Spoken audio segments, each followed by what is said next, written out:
As we delve into the extraordinary case of Anna Bågenholm's near-death experience, a question that has puzzled medical experts for decades begins to take shape. What happened in those 3 hours underwater? How did her body manage to survive against all odds? Anna's fall into the icy waters of the frozen fjord was a tragic accident that shook the small community of Tinn, Norway. Her friends and family were devastated by her disappearance, but nothing could have prepared them for what was to come. The fact that she was found alive, but clinically dead, left doctors at Axtell Hospital in Lillehammer stunned. The hypothermic patient, now known as the Iceman, had an incredible 80 minutes of cardiac arrest before her heart started beating again. This prolonged exposure to freezing temperatures should have been fatal, yet Anna's body somehow managed to shut down and then reboot. The medical community was baffled by this phenomenon. Anna's case sparked a series of investigations, with scientists seeking to understand the underlying mechanisms that led to her miraculous recovery. They probed for answers in her blood chemistry, temperature regulation, and even the presence of any unusual microorganisms. But as they unraveled each thread, more questions arose. One theory posits that Anna's body produced an antifreeze protein, which allowed her cells to function at temperatures far below the normal threshold. Others suggested that she experienced a phenomenon known as ice crystal injury, where the formation of ice crystals within her tissues could have triggered a cascade of cellular reactions. While these hypotheses tantalize with their potential explanations, they only scratch the surface of this enigmatic case. As we explore Anna's story further, it becomes clear that her journey from the depths of death to a return to life is not just an extraordinary tale but also a window into the mysterious workings of the human body. What secrets did she uncover during those 3 hours in the icy grip of the fjord? And how can these insights change our understanding of life and death itself? Anna Bågenholm's ordeal was a medical phenomenon that would be studied for years to come. On January 24, 1946, the young woman fell into the icy waters of the Numedal River in Norway while cross-country skiing. The temperature that day was around -4 degrees Celsius, and the water was a chilling -8 degrees Celsius. For 3 hours, Anna's body lay submerged beneath the surface, her heart having stopped beating due to hypothermia. When she was finally discovered by 2 locals, who had been searching for her, it seemed as though all hope was lost. Miraculously, however, Anna showed signs of life, and a rescue effort was initiated.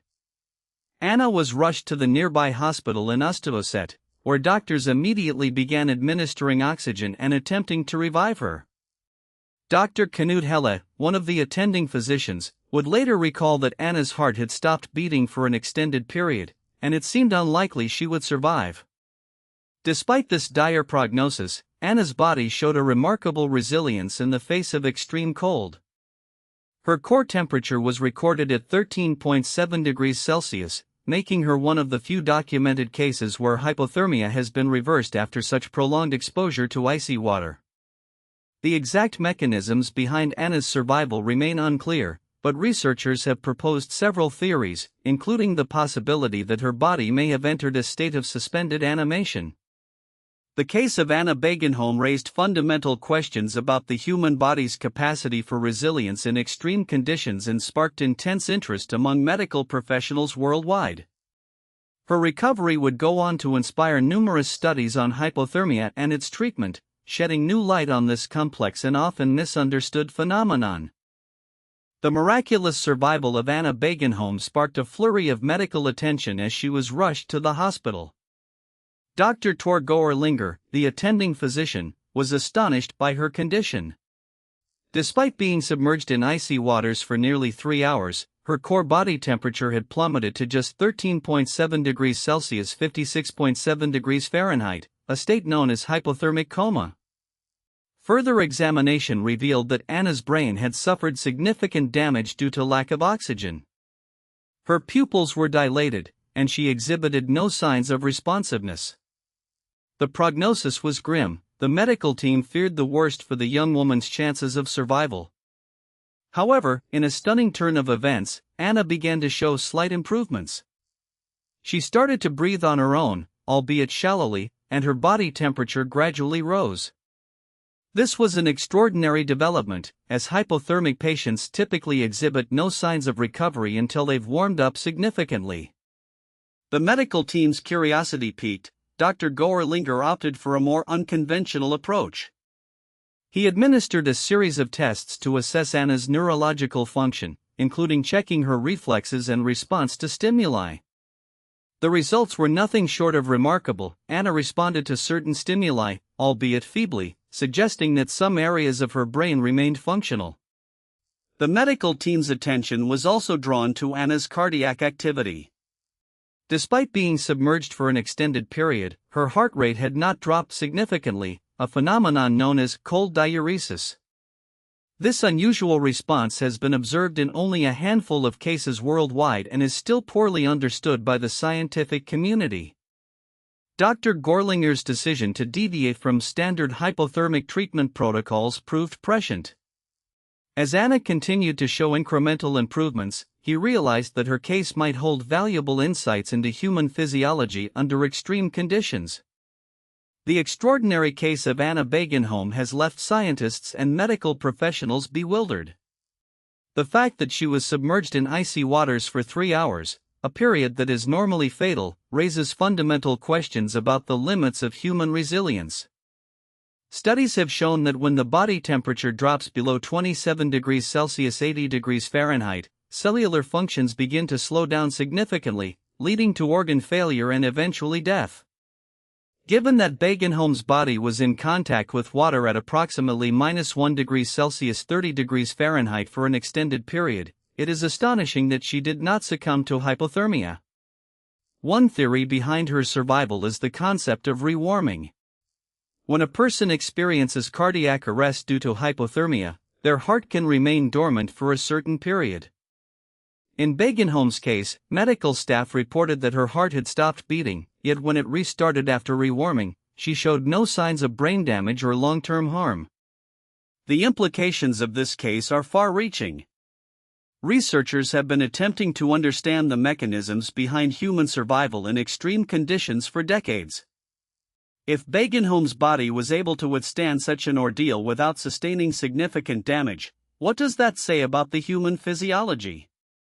Furthermore, if medical professionals can learn from her experience, perhaps new treatments or interventions could be developed to save lives in similar situations.